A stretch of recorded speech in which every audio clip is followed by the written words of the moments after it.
You don't believe in tarot. You've probably said that out loud at some point. Maybe while watching someone shuffle a deck at a party. Maybe while scrolling past a reading that was, fine, a little uncomfortably accurate. You don't believe in it.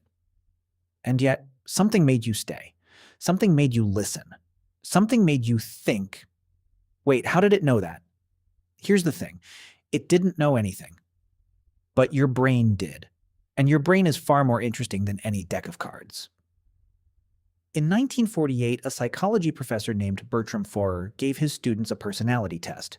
He told them he'd analyze their results individually. He handed each student a personalized profile.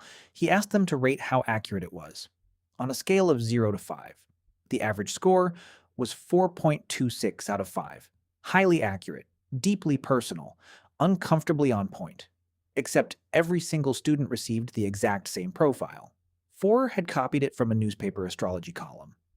The statements were things like, you have a great need for other people to like and admire you. You have a tendency to be critical of yourself. At times, you have serious doubts as to whether you have made the right decision. Not one student noticed. Not one. Because those statements weren't describing them specifically. They were describing everyone. Psychologists call this the Forer effect, or the Barnum effect, after P.T. Barnum's famous line, "We have something for everyone." And it is the engine underneath every tarot reading you have ever found convincing. Here's how it works in practice. You sit down for a reading. Maybe you're anxious, going through something, uncertain about the future. The reader draws a card. Let's say it's the Tower, a burning building, lightning striking, figures falling. The reader says, there is disruption coming. Something in your life is being dismantled, but destruction often precedes transformation.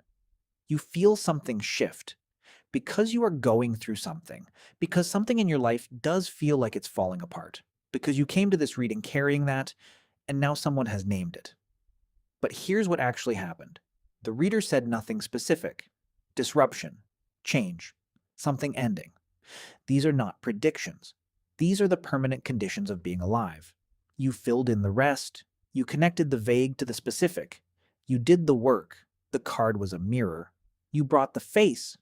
There's a name for what your brain does next. Apophenia. It's the tendency to perceive meaningful connections between unrelated things.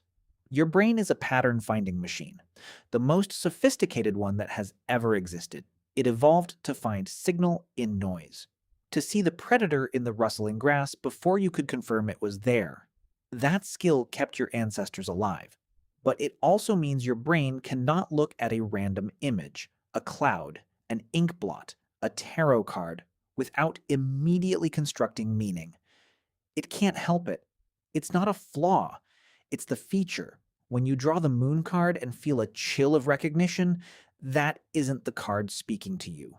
That's your brain doing in milliseconds what it has been doing for 300,000 years. Finding the pattern, even when there isn't one. But here's where it gets more complicated, because not everything about tarot is illusion. Psychologist Carl Jung, who spent decades studying the unconscious mind, was fascinated by tarot.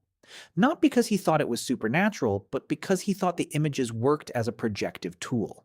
The same principle behind the Rorschach ink blot test. When you look at an ambiguous image, the hermit standing alone on a mountain, the Two of Cups, the Hanged Man, your unconscious mind reaches for the interpretation that fits what it already knows, what it's worried about, what it wants, what it hasn't let itself say yet. The card doesn't tell you anything new. It gives your subconscious permission to surface something old. Jung called this kind of tool a way of accessing what he called the shadow, the parts of yourself you haven't looked at directly. The tarot reader is not a psychic, but in the right conditions, a tarot reading functions like a very strange, very effective therapy session. You came in with a question you couldn't quite form. You leave with an answer you already had. There's one more mechanism, and it might be the most powerful one. In 1975, psychologist Ellen Langer at Harvard ran a series of experiments on what she called the illusion of control. She found that people, intelligent, rational people, consistently behave as though they can influence random outcomes when certain conditions are met. Pressing elevator buttons repeatedly, blowing on dice before throwing them, choosing their own lottery ticket instead of accepting a random one, even when the odds are identical. The ritual creates the feeling of agency, and the feeling of agency, Langer found, measurably reduces anxiety. It doesn't matter if the ritual works. The act of doing something intentional, something that feels like it gives you influence over what happens next, makes the uncertainty bearable.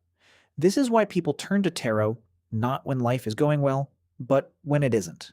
When the diagnosis comes back, when the relationship is uncertain, when you don't know whether to stay or go, to trust or walk away. The cards don't have the answer, but the ritual of asking, of sitting still, of stating the question out loud, of holding an image and letting your mind work, does something real. It gives you a moment of structured reflection in the middle of chaos. And structured reflection, it turns out, is one of the most powerful tools a human being has. Here's the last thing: confirmation bias. You remember the readings that were right, the card that named exactly what you were feeling, the spread that seemed to predict what happened 3 weeks later. You forget the readings that missed, the ones that said transformation was coming and nothing changed, the ones you quietly filed away as not that accurate. This isn't dishonesty. It's just how memory works. We are not neutral recorders of our own experience. We are storytellers. We select the details that make the story make sense. And tarot gives us rich, symbolic, emotionally resonant material to work with. Of course we remember the hits. Of course the story feels true. We wrote it. So here's what the science actually says about tarot. The cards are random. The reader is not psychic. The future is not in the deck. And none of that means the experience is worthless. It means the experience is yours. The Forer effect works because the statements are true, just not uniquely true. Apophenia works because your brain is genuinely brilliant at finding meaning. The illusion of control works because ritual genuinely reduces anxiety. And projection works because you genuinely know yourself. You just needed something to look at while you figured out what you already knew. The tarot reader didn't see your future, but sitting across that table, holding that card, asking that question, you did. You were the reader all along. Learn something new? Hit that like button, share with others, tap subscribe, and watch this video next.